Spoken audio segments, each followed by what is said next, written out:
Glória a Deus. Vocês estão bem? Glória ao nome de Jesus. Aleluia. Sabe, nós estamos vivendo dias no qual o Senhor está nos preparando para algo poderoso. E é hora de nós entendermos o coração de Deus. Nós entendemos aquilo que Deus quer fazer no nosso meio, aquilo que Deus quer realizar. Eu gostaria que você abrisse sua Bíblia comigo em 1 Samuel, capítulo 17, versículo 1. Uma história bem conhecida. Eu amo histórias conhecidas na Bíblia porque elas sempre estão nos ensinando. Todas as histórias da Bíblia. Nada que está na Bíblia está por acaso, está sem um propósito, está sem um objetivo. Tudo que está na palavra de Deus tem um objetivo claro. E algumas coisas nós pegamos quando lemos pela primeira vez, mas à medida que nós estudamos e meditamos na palavra e amadurecemos, algumas coisas começam a fazer sentido. Deixa eu te explicar algo. O seu cérebro, ele automaticamente exclui milhões de informações continuamente naquilo que às vezes você não está focando. Então, automaticamente, o seu cérebro, ele lê e enxerga as coisas de acordo com o seu sistema de crença. Estão comigo ou não? Ele exclui muita coisa. E quando nós começamos, ou quando alguém fala sobre algo para nós, ou quando o Senhor abre os nossos olhos, nós começamos a enxergar as coisas por uma outra perspectiva. E coisas que sempre estiveram lá, inclusive na palavra de Deus, começam a fazer sentido para nós. É impressionante isso. Na realidade, na maioria das coisas que nós recebemos, não é algo novo, mas é só Deus mostrando coisas que sempre estiveram lá, mas agora os nossos olhos estão abertos. Vocês estão comigo ou não? Então, nós sempre oramos para que Deus abra os nossos olhos. Ele abra os nossos ouvidos, nos faça compreender, nos faça enxergar pela perspectiva dEle. E quanto mais nós buscamos o Senhor, quanto mais nós abraçamos a realidade do Senhor, mais Deus vai nos fazer enxergar pela perspectiva dEle. Imagine, nós vemos as coisas aqui, sabe, olhando um para o outro. Nós vemos na horizontal. Deus vê as coisas de cima. Ele enxerga o que nós não enxergamos. Ele está aqui desde a eternidade. Ele conhece cada ser humano. Quando Deus fala que vai acontecer algo, vai acontecer algo.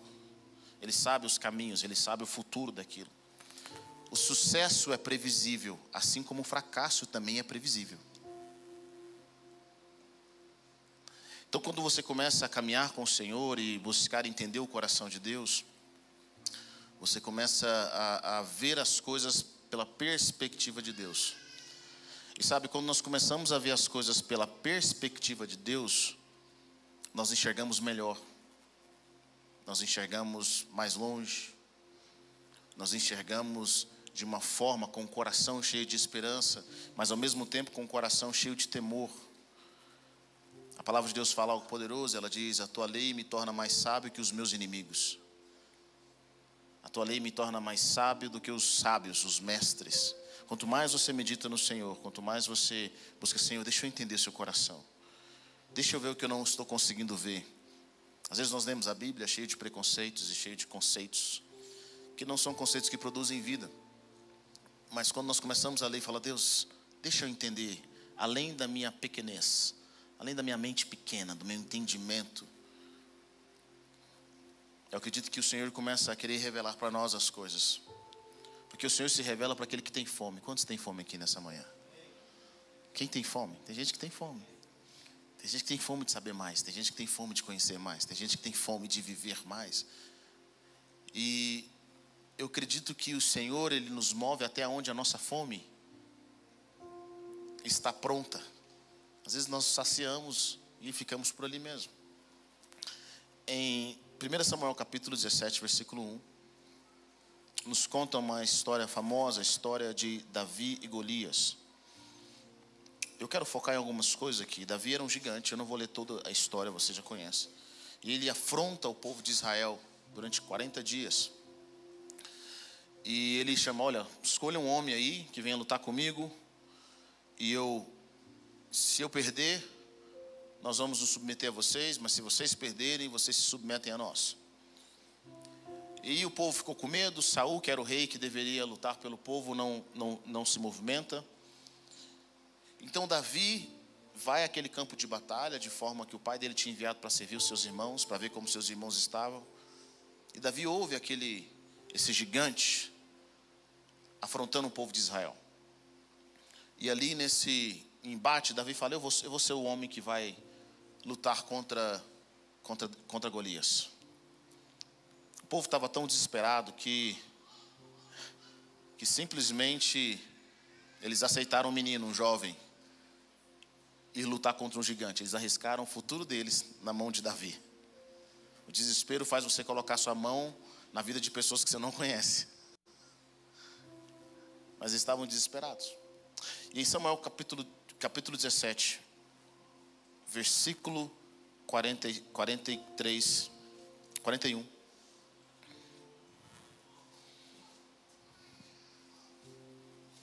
Davi vai para o campo de batalha. Pega o seu cajado, escolheu as suas 5 pedras lisas. Versículo 41. Enquanto isso, o filisteu, com seu escudeiro à frente, vinha se aproximando de Davi. Olhou para Davi com desprezo. Viu que era só um rapaz, ruivo e de boa aparência, e fez pouco caso dele. Disse ele a Davi: por acaso eu sou um cão, para que você venha contra mim com pedaços de pau?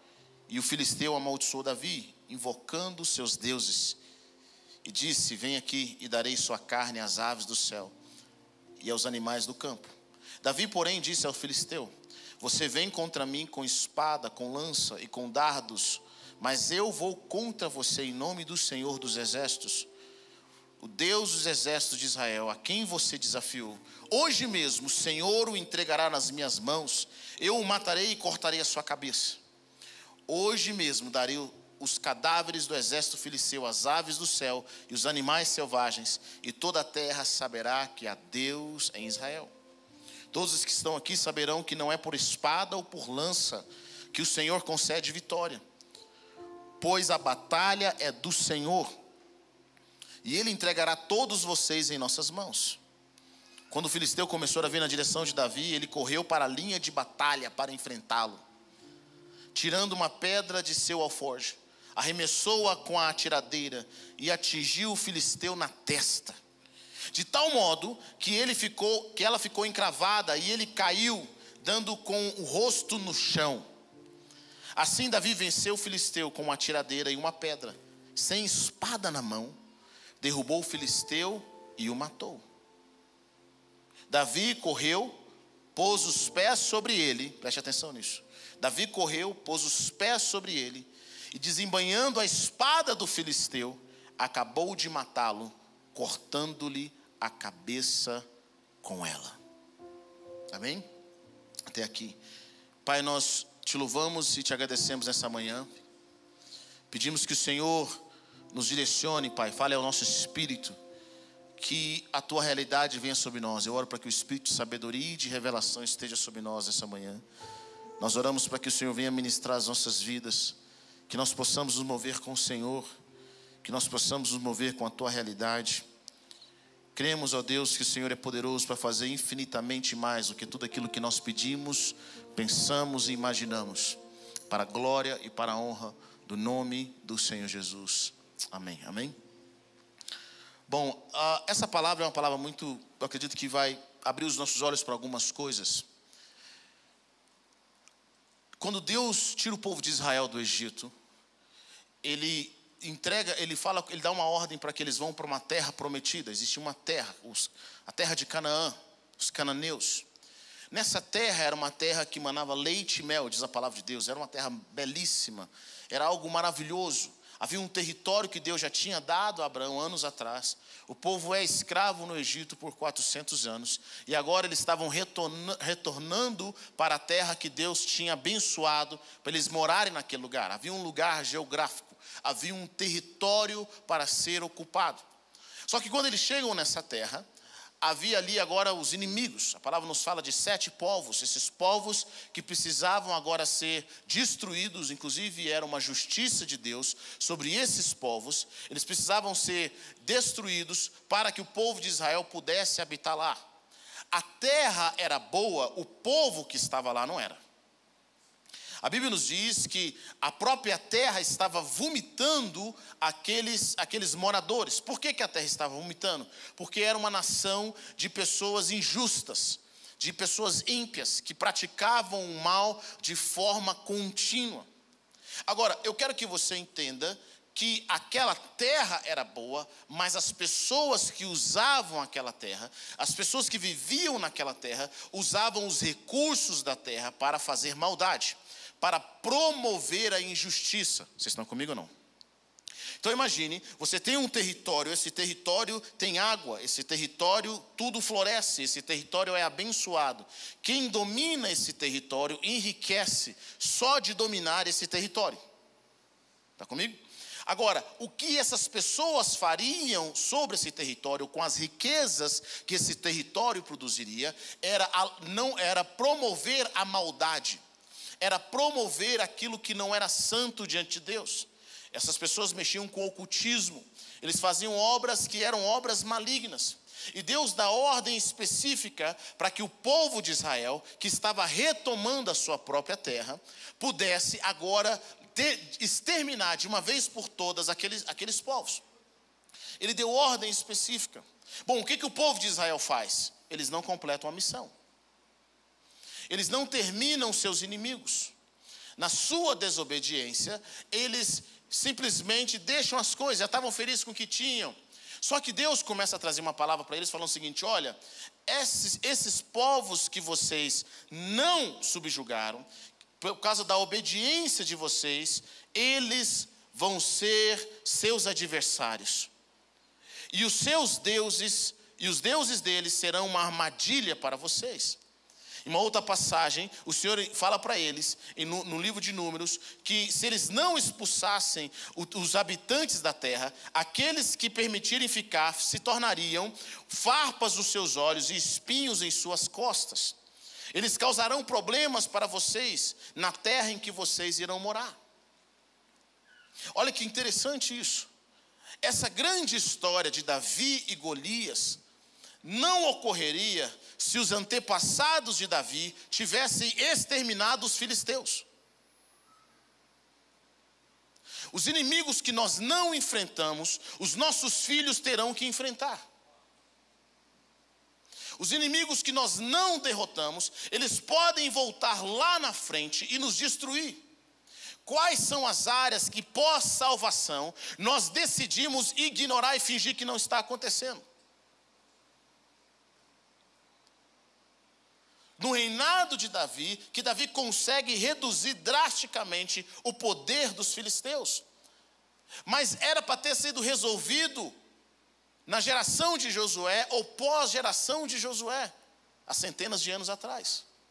O livro de Juízes só existe porque uma geração desobedeceu a Deus. Isso serve para nós, porque a terra prometida, imagine, nós pensamos muito na terra prometida como algo distante, ou algo celestial, e eu acredito nisso.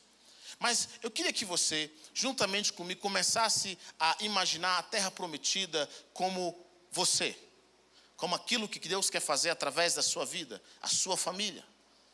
Quando nós estávamos nas trevas, todo o potencial que Deus nos criou, imagine, Deus cria coisas boas. Diga comigo, Deus cria coisas boas.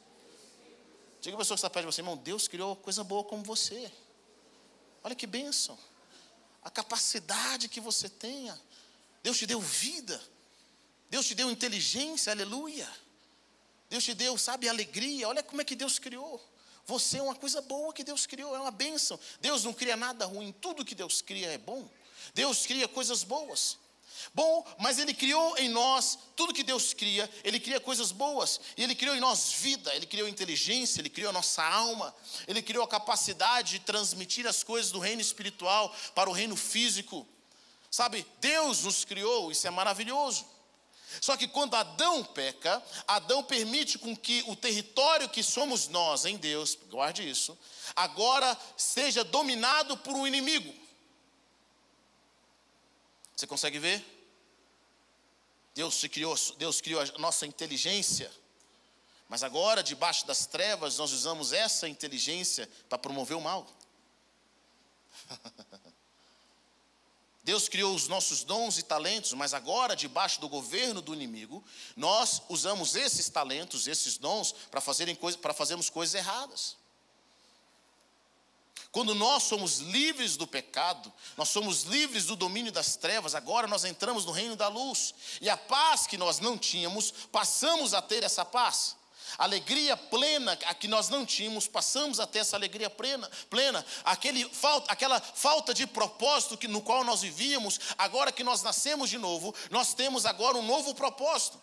E esse propósito, agora que eu me tornei território de Cristo, eu me tornei território de Jesus, eu me tornei alguém que Jesus entra num processo de lavar e purificar. Agora não estou mais sob o domínio das trevas, mas agora eu, como um território de Cristo, agora tenho desafios em Deus, que é lançar fora toda atitude do inimigo, ou todo o domínio do inimigo que tenha parte em algum lugar na minha alma. Vocês estão comigo ou não? E às vezes nós, como Davi, eu fico imaginando, Davi, ele é um homem corajoso. Golias quer humilhá-lo, ele luta com Golias não no reino físico, mas no reino espiritual. E Davi, quando Golias vai para avançar contra ele, Davi também corre em direção a Golias. Olha que interessante.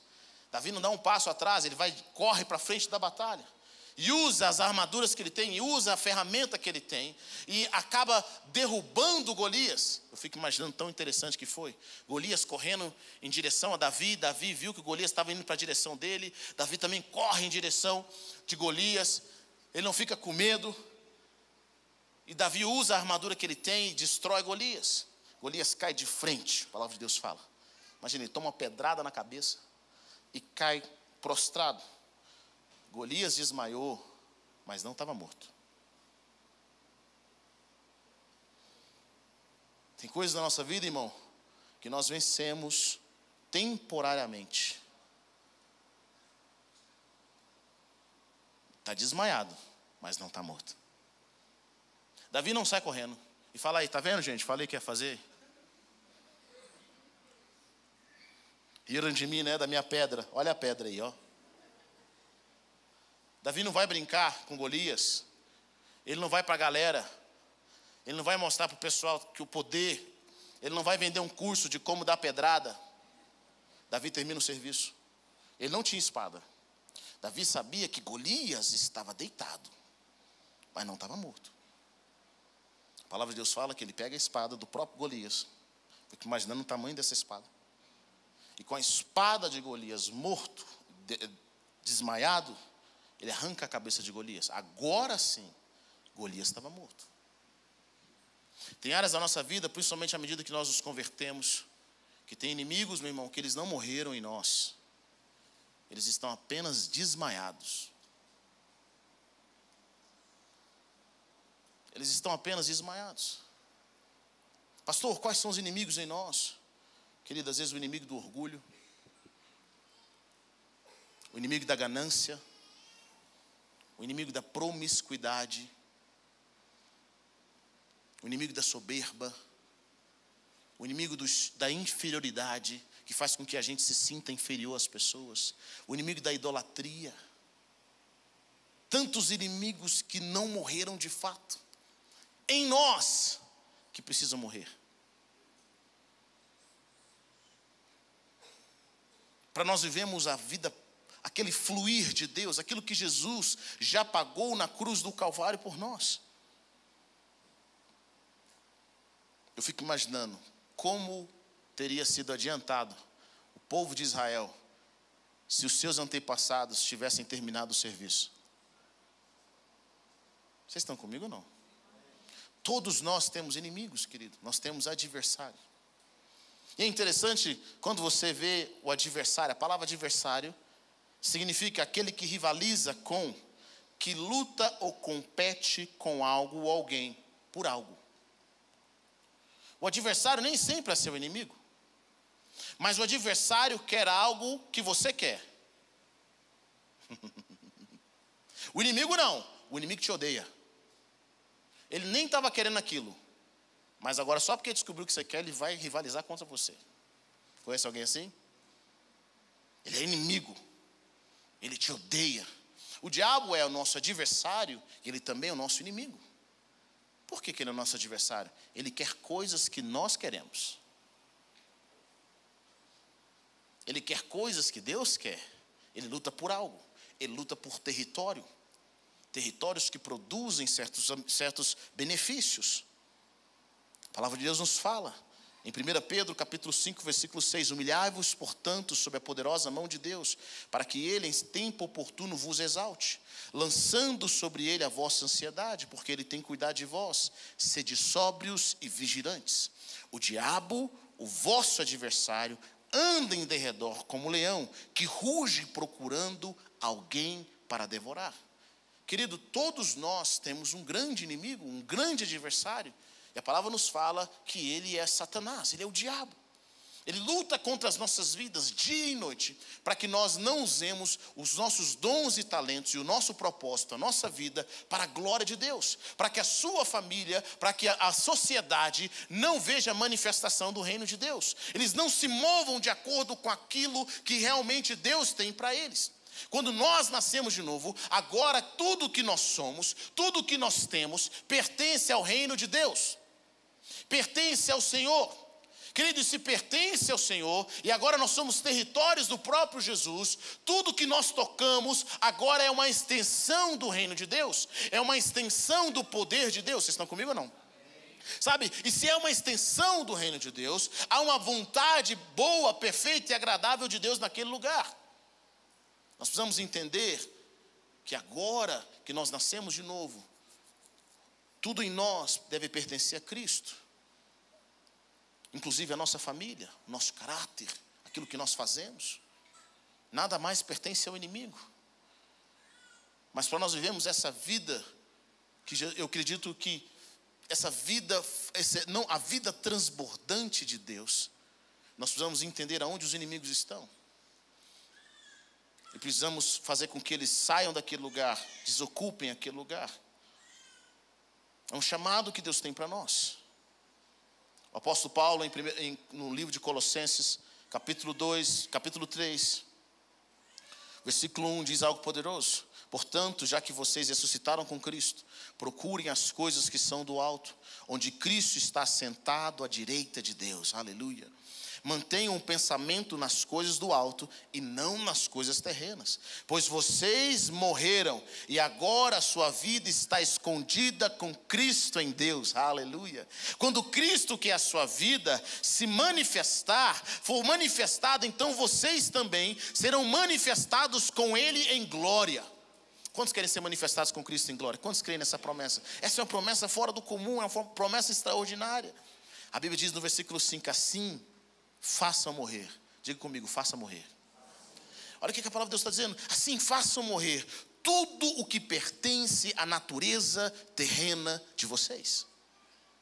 Imoralidade sexual, impureza, paixão, desejos maus e a ganância, que é a idolatria.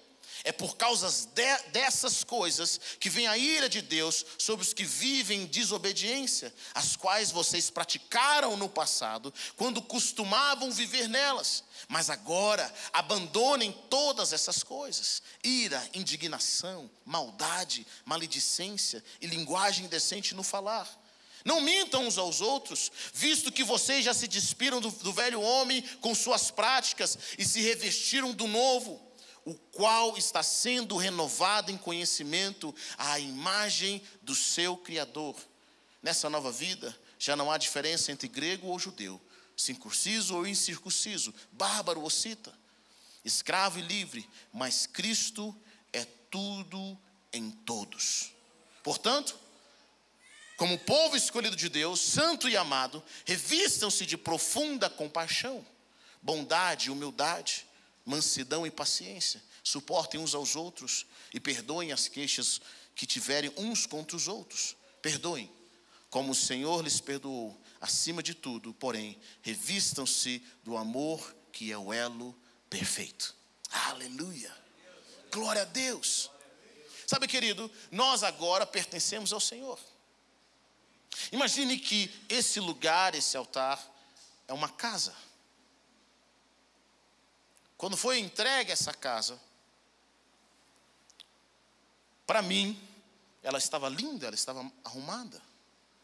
À medida que eu vou morando nessa casa, eu vou decidir, nesse território que foi entregue a mim, o que eu coloco naquela casa, o que eu permito entrar naquela casa. Se eu cuido daquela casa, se a pintura daquela casa vai continuar bonita, ou se eu vou deixar se perder. Os móveis, se aqueles móveis que entram lá são móveis novos. Aquele ambiente, aquela casa foi me dada limpa. Mas o meu governo determina o que eu posso fazer e o que eu não vou fazer. Deixa eu falar algo para você. A sua casa revela o seu governo. Revela o seu território. Revela o que você realmente permite ou não. Você está comigo ou não? Então imagine que agora eu sou uma pessoa que não cuida da minha casa. Eu deixo as coisas estragarem. Eu coloco móveis de qualquer jeito lá. Eu sujo e não limpo. Aquela terra, aquela casa é boa. Mas o meu governo e o meu domínio não é tão bom. Estão me acompanhando aqui? Bom, imagine que eu sempre falo para todo mundo, cara, eu queria uma casa melhor. Essa casa não presta. Essa casa é horrível. Vai lá em casa para você ver. É muito ruim. Alguém fala para mim, quanto está sua valendo sua casa? Eu falo, olha, X. Ele fala, ó, sua casa está muito ruim mesmo. Eu vou comprar ela por X dividido por 2. Metade de X. Aí eu falo, pode comprar, eu não gosto mais dessa casa. Eu saio daquela casa. Passa alguns meses, eu vendi uma casa para um amigo meu. Eu entro naquela casa, que estava toda destruída, e vejo aquela casa linda, arrumada. É a mesma casa. Mas o governante é diferente. Quando nós servíamos o diabo, nós éramos casa do diabo. A nossa vida era uma bagunça, cheio de ganância, cheio de mentiras, cheio de engano. Nós servíamos ao inimigo. Quando nós nos submetemos a Jesus e recebemos Jesus como Senhor e Salvador, agora nós nos tornamos casa de Deus, casa do Altíssimo. As pessoas precisam ver a diferença. Elas precisam notar. Essa casa está sob nova direção. Esse território está sob nova direção. Aquela alegria que você não tinha, você passa a ter. Aquela falta de propósito, agora você tem um propósito. O seu coração é perdoador. Sabe, deixa eu falar para você, querido. Imagine uma fonte. E essa fonte produz água. E água é vida. Água produz vida. Mas imagine que a minha administração faz com que eu entregue água contaminada para as pessoas que estão perto de mim. Ou que eu crie uma guerra ao redor dessa fonte.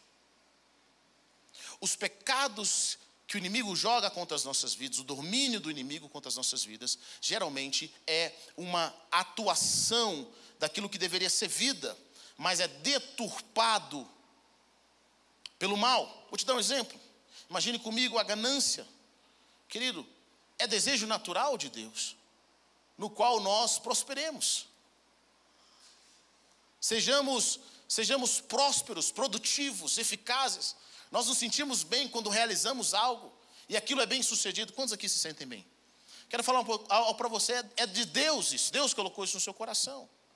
Mas a ganância é um deturpar de um desejo genuíno que Deus colocou em nós. Vocês estão comigo ou não?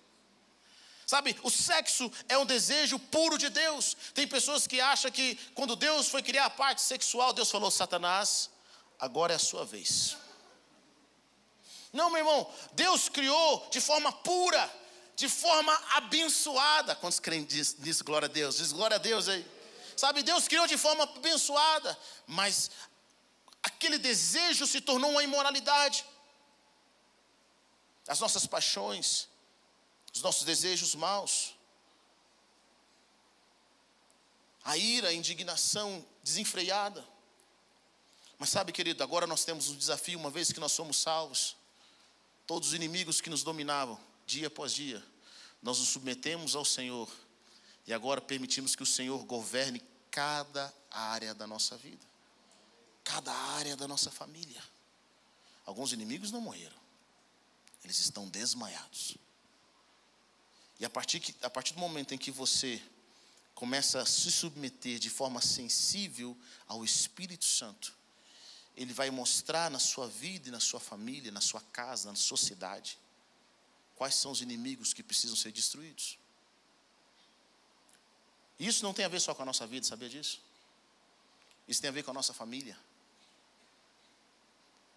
Isso tem a ver com a nossa cidade. Isso tem a ver com o nosso país. Quantos inimigos do nosso país nós achamos que estavam mortos? E eles voltaram com força total. Quantas coisas nós estamos debatendo hoje na nossa sociedade, com projetos de lei, coisas que nos últimos 1000 anos não se falavam. Nós temos que debater o óbvio. Sabe o que é isso? São inimigos que estão de volta. Eles não morreram, eles estavam desmaiados. Coisas que nós estamos conquistando. Se você foi o primeiro novo convertido da sua casa, se você é a primeira pessoa que recebeu Jesus, só Deus sabe o território que você está tomando para modificar a sua família, a sua casa, para que histórias que aconteceram na vida dos seus pais não se repitam na sua vida, nem na vida dos seus filhos. Sim ou não? Só Deus sabe. Aquele território que seu pai, ou sua mãe, seus avós abriram lá no passado, agora em fidelidade, em amor. Quantos irmãos que eu converso, cujo casamento eles estão lutando naquele casamento, em oração, para que o espírito de divórcio, aquilo que fez com que os seus pais, os seus avós se divorciaram e eles não querem viver aquilo, eles estão lutando no seu casamento. Existe uma luta, eles estão conquistando um território, eles pagam alto preço. Os filhos não têm noção do preço que aqueles pais estão pagando, eles estão pagando um alto preço, e aquele inimigo está deitado. E aí você busca, através dos seus filhos e dos seus netos, para que aquele inimigo nunca volte. Nós estamos pagando um preço, nós estamos conquistando um território. Mas eu quero dizer algo para você, querido. Não abaixa a guarda. Diga a pessoa que está perto de você, não abaixa a guarda. Não abaixa a guarda. Continue em oração, continue firme. Continue buscando, continue sendo sensível ao Espírito Santo. Porque tem inimigo que está desmaiado, mas não está morto. Até o momento em que o Senhor vai falar, esse inimigo nunca mais vai perturbar a sua vida. Nunca mais, nunca mais. Nunca mais. Meu pai disse aqui mais cedo, que ele queria ter tido o privilégio de ter nascido num lar evangélico. Querido, eu e minha família entendemos um pouco do preço que ele pagou, mas nós não temos noção, para que a gente pudesse viver o que nós vivemos hoje. As decisões que ele tomara, aquelas mínimas decisões de perseverar, quando tudo apontava para ele desistir. Aquele momento em que ele orou, aquele momento em que ele se humilhou, quando não tinha ninguém para cobrar dele uma humilhação, só ele e Deus sabia. Aquele momento em que ele perseverou, quando não tinha ninguém para encorajá-lo a perseverar, aqueles pequenos momentos eram tomadas de território espiritual, emocional, familiar e no propósito que ele não sabia.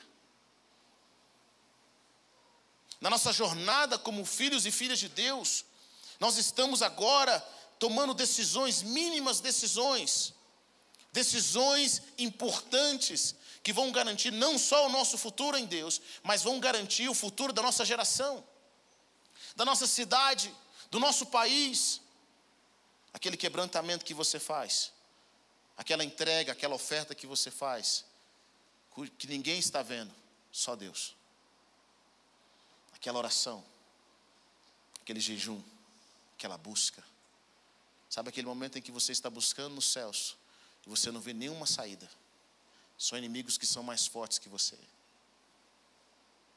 Mas no Senhor, nós somos mais que vencedores. Eu amo que Davi diz no Salmo 18. Ele diz, persegui os meus inimigos e os alcancei. Os consumi, os atravessei. Sobre os meus pés caíram e não mais se levantaram. Persegui os meus inimigos e os alcancei. Os consumi, os atravessei. e sobre os meus pés caíram e não mais se levantaram. Quais são os inimigos? Quais são as áreas na sua vida, na sua família, na nossa cidade, no nosso país, que Deus quer nos levantar para destruir as obras dos nossos adversários? Para que aquilo nunca mais seja uma voz aqui. Seja uma voz no nosso coração. Não existe, querido, ouça o que eu vou dizer, no reino espiritual, um espaço vago, ou um vácuo. Abra sua Bíblia comigo em Lucas capítulo 11, versículo 21.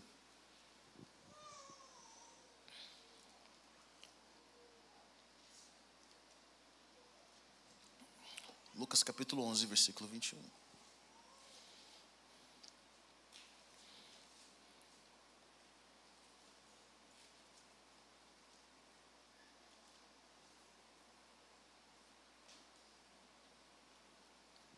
Jesus conta a história da libertação. As pessoas estavam acusando Jesus de expulsar demônios pelo próprio poder do demônio. Jesus explica um princípio espiritual. Ele fala, Satanás não é dividido contra si mesmo. Mas se eu expulso os demônios pelo dedo de Deus, então chegou a você o reino de Deus. Versículo 21 agora. Quando o homem forte, bem armado, guarda a sua casa, seus bens estão seguros. Mas quando alguém mais forte o ataca e o vence, tira-lhe a armadura em quem confiava e divide os espojos. Jesus fala, aquele que não está comigo é contra mim, aquele que comigo não se ajunta, espalha. Versículo 24, quando o espírito imundo sai de um homem, passa por lugares áridos, procurando descanso e não o encontra. Não encontrando, diz, voltarei para a casa de onde saí. Quando chega, encontra a casa varrida e ordem. Então vai e traz outros 7 espíritos piores do que ele. E entrando passam a viver ali. E o estado final daquele homem torna-se pior do que o primeiro. Olha o que Jesus está dizendo. Jesus está dizendo, eu fiz uma libertação, eu fiz um trabalho. Mas no reino espiritual, assim como no reino físico, não existe espaço vazio. Quando Deus nos liberta, agora nós temos que nos encher do Senhor. Recentemente eu estava meditando sobre isso. Nenhuma libertação acontece da noite para o dia. Nenhuma salvação acontece da noite para o dia. Deus vai modificando o nosso coração. Quantos aqui odiavam crentes? Levante sua mão. Todos aqui falam, cara, igreja é um lugar que eu... Pode falar, pode levantar, gente. Aqui muita gente... Igreja... Eu devo estar muito ruim da cabeça. Se eu olhar para os crentes e falar assim, não, igreja, não vou nesse lugar, não. É um lugar que eu não quero participar. Aí, de repente, Deus vai quebrantando o seu coração. E você fala assim, rapaz, até que não é tão ruim assim. Eu fui lá, tem umas músicas animadas. Eu fui lá e, sabe... Aí você recebe uma oração e você fala, cara, tem uma paz ali, eu dormi bem essa noite. Você começa, alguém entrega uma palavra para você. E, de repente, aquilo que era o contrário passa a ser agora... Você fala, eu não sou nem a favor nem contra. De repente, você agora está orando. Eu gosto de ver a expressão de alguns irmãos aqui. É engraçado, você acha que eu não presto atenção, mas eu presto atenção. Alguns irmãos, principalmente alguns homens, quando chegaram aqui na igreja, geralmente as mulheres são mais quebrantadas, glória a Deus. Amém, Jesus, olha aí, cadê as irmãs quebrantadas? Mulher mais sensível, irmão. Mulher mais sensível. Pior coisa para nós homens é quando a mulher fala, olha, vai dar errado, você fala, não vai dar não, você não entende. Depois ela fala, eu te falei, não tem para você. Ela é sensível. Aquela mulher cheia de Deus, ela traz, aí o homem chega e fica assim no culto. Ó. Quando não senta, ele chega com a cara fechada, aquela coisa toda, olhando, observando todo o ambiente. Passa alguns meses, ele vai vindo. De repente, os irmãos estão com os braços levantados, adorando a Deus, glorificando ao Senhor, até chorando. Eu falei, meu Deus, quando foi essa transformação que eu não vi? E aí são os irmãos que estão puxando as esposas para vir para a igreja. Eles falam, vamos para a igreja. Vamos buscar Deus, vamos orar. Mas não foi da noite para o dia, foi um processo. Deus foi ganhando território na sua vida. Ele foi te atraindo com cordas de amor. Ele falou, meu filho, eu te amo, eu sei que você não gosta de mim, mas eu te amo. Você é um homem de Deus, Deus começa a gerar um destino em nós. São territórios que foram sendo conquistados. E aí, de repente nós somos batizados. E agora, aquela fome que nós não tínhamos, agora nós temos. Nós começamos a ter fome por Deus. Você quer ler até a Bíblia? Você quer orar um pouquinho mais? Quantos passaram por isso aqui? Diga amém. Aleluia. Você nasceu de novo? Sabe, o inimigo perdeu um território, perdeu a sua vida. Não foi da noite para o dia que você foi salvo, que você se apaixonou por Jesus. Mas sabe uma coisa também? Não é da noite para o dia que nós nos afastamos de Deus.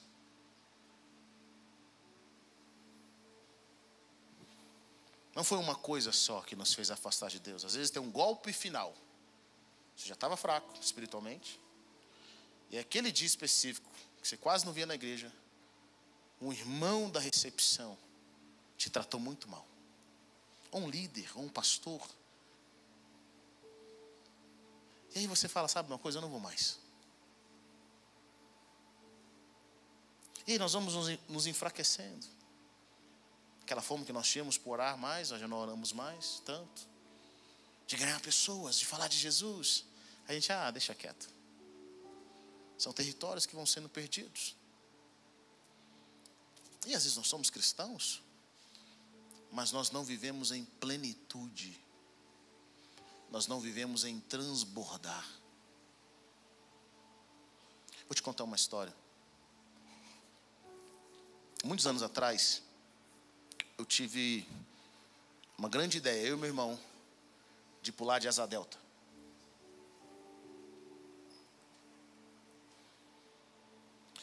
E quando eu fui pular de asa delta, eu e meu irmão, eu e o Lucas inventou uma viagem de última hora, fomos, vamos, eu e o Lucas. E aí, vamos fazer o quê? Vamos ficar aqui 2 dias e gastar todo o nosso dinheiro, ou vamos ficar 5 dias controlando o dinheiro? A gente decidiu, vamos ficar 2 dias e gastar todo o nosso dinheiro. É assim que funciona. Eu acho que eu tinha uns 22 anos, o Lucas é 4 anos mais novo que eu. Vamos, então, o que nós vamos fazer que a gente nunca fez na vida? Vamos pular de asa delta. Aí lá vai os dois pular de asa delta. Quanto que é? Nós pagamos. E eu lembro que foi engraçado. O Lucas ia pular com um cara, eu ia pular com outro. E aí o cara que ele pulou parecia bem profissional. O Lucas foi na frente. Geralmente o Lucas e corria. Eu não sei se você já pulou de asa delta, já foi nesses lugares. É o seguinte, você está todo mundo preparado para pular. Tem que bater um vento. Quando bater esse vento, você tem que correr e aproveitar o vento. Ou seja, lá não tem como você... Se você falar, rapaz, pensando bem... Pensando bem, eu acho que não é o que eu queria. Morreu todo mundo, já acabou. Aí o Lucas pula. E aí, estou eu e o cara lá. Só tem um detalhe. Eu já estava acima do peso. Não tanto, mas eu já estava acima do peso. E eu senti uma certa desconfiança do cara. E a gente, você vai correr? Olha, não pode desistir. Não pode parar. E ele ficou comigo assim, olha... É para correr até pedalar no ar. Até você tem que sentir que você está pedalando no ar. Eu falei, amém, vamos lá. Você entendeu, rapaz? Ele olhou para mim, ele não botou fé em mim. Eu falei, eu vou pedalar no ar. Olha, vou te explicar de novo. Quando bater aquele vento ali, é para correr até pedalar no ar. Você entendeu? Entendi. O cara deu o mesmo recado para o Lucas. O Lucas correu tanto que ele puxou o instrutor. Não foi o instrutor que puxou ele, foi ele que puxou o instrutor. O cara, tá bom, mano, já estamos no ar, fica tranquilo. O que eles não me contaram? Que aquele cara que ia pular comigo, era a 3ª vez que ele estava pulando com alguém. O instrutor do Lucas lá no meio falou, rapaz, eu acho que era eu que deveria ter pulado com seu irmão, viu, mano? Aí eles desceram rapidão na experiência deles no asa delta, desceram rapidão, falou, manda um áudio pro cara, fala para ele esperar que eu que vou descer com esse cara aí. Mas já era tarde. E lá estou eu, para a glória e honra, em nome de Jesus, contando história para vocês aqui hoje. Mas esse cara me fez, eu corri, ele botou tanta pilha na minha cabeça, que, mano, eu fui puxando ele, eu fui pedalando no ar, eu senti, sabe o ET, o filme do ET, que você tava... Já estavam lá. Lá em cima ele falou, tá bom, tá tudo tranquilo, graças a Deus. Mas aquilo me ensinou uma lição. Sabe, querido? Tem coisas da nossa vida que você não pode brincar. Você está em momentos decisivos. Ali eu não podia desistir. Eu tinha que pedalar no ar. Foi ótimo o voo, graças a Deus. Aterrissei de joelhos, mas está tudo certo. Não foi uma aterrissagem linda, mas cheguei vivo. Eu vejo muitos cristãos que estão empolgados em subir a montanha. Eles estão vendo o vento. Mas na hora de tomar a decisão final, eles não estão vivendo em plenitude, transbordar. Sua vida foi transformada? Amém, glória a Deus. Mas eu quero te encorajar a buscar o extra, o pedalar no ar, o transbordar. Aí além, Senhor, obrigado, o Senhor salvou meu casamento. Mas eu oro por um casamento, Deus. Eu oro por um casamento. De um profundo, sabe, daquilo que transborda, que faz a minha alma suspirar. Sabe, Deus, o Senhor restaurou áreas da minha vida, mas eu quero que essas áreas transbordem de tal forma, elas vivam um mover de Deus tão forte, que as pessoas olhem para mim e falam, cara, o que acontece com você nessa área? O Senhor mudou a minha vida, eu quero esse transbordar. Sabe, por querido, a palavra de Deus fala que a boca fala aquilo que o coração está cheio. Nós falamos aquilo que o coração está cheio. O que está cheio o seu coração? Às vezes você foi deixando, a gente está, às vezes, sabe, no modo de sobrevivência, andando no tanque reserva. Vou falar uma coisa para você, querido. O tanque reserva não é lugar que o automóvel deve andar. Todo crente, todo irmão, toda irmã, toda família tem que andar no transbordar. Talvez você não está onde você estava antes, mas não está vivendo na terra que mana leite e mel que Deus tem para você. Sabe, a minha oração é que isso aconteça na sua casa, isso aconteça na sua vida, mas isso também aconteça na cidade, isso aconteça no nosso país. O transbordar de Deus, a glória de Deus, o mover de Deus, sabe, aquilo que excede o nosso entendimento, sabe, a prosperidade em todos os ambientes. Deus, eu não aceito menos que transbordar, eu não aceito menos que viver a plenitude, eu não aceito menos que viver a realidade, ver os inimigos, meus inimigos completamente destruídos, ver a minha família vivendo um novo tempo, ver a minha cidade vivendo um novo tempo, o meu estado, o meu país, ver o reino de Deus se manifestando. Senhor, eu não aceito menos que isso. Sabe, querido, não é porque você não aceita. Jesus pagou um preço na cruz do Calvário para que nós tivéssemos vida e vida em abundância. Não é apenas mais uma vida. Sabe, meu irmão, quando eu aprendi que a glória de Deus, a presença de Deus está disponível todos os dias da minha vida, em todos os lugares. Eu não preciso só estar aqui para sentir a glória de Deus, sentir a presença de Deus. Eu posso estar em casa, eu posso estar abraçando meus filhos, eu posso estar dirigindo. Nós estamos sempre orando. Deus, eu quero mais, eu sei que tem mais, eu sei que tem mais, eu sei que tem mais, eu sei que tem mais, eu sei que tem mais. Abraçando os meus filhos, abraçando a minha esposa, conversando com meus amigos. Eu mantenho uma glória de Deus, a presença de Deus. Qualquer coisa que eu fizer, existe um transbordar. Em nome de Jesus, irmão, pare de comer migalhas. Deus já te colocou na mesa. Pastor, eu não estou brigando mais com a minha esposa. Amém, e daí? Eu não quero só que você não briga mais com sua esposa. Eu quero aquele amor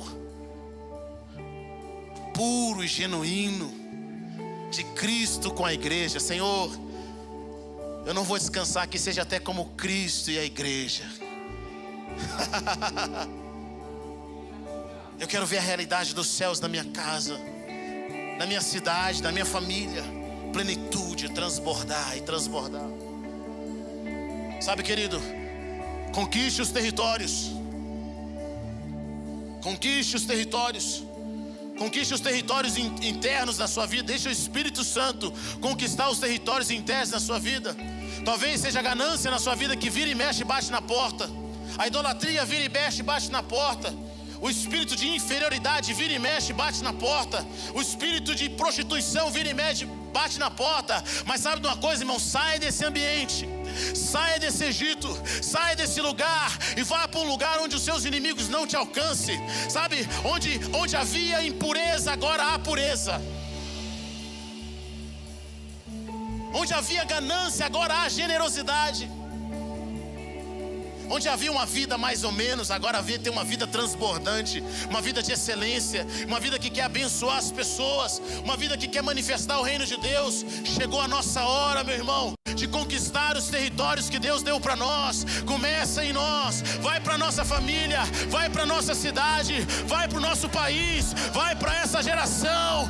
Eu e você temos um chamado para transbordar, cheios de vida, cheios de alegria, cheios de fruto do Espírito. E as gerações futuras ainda vão beber e vão comer daquilo que nós estamos transbordando.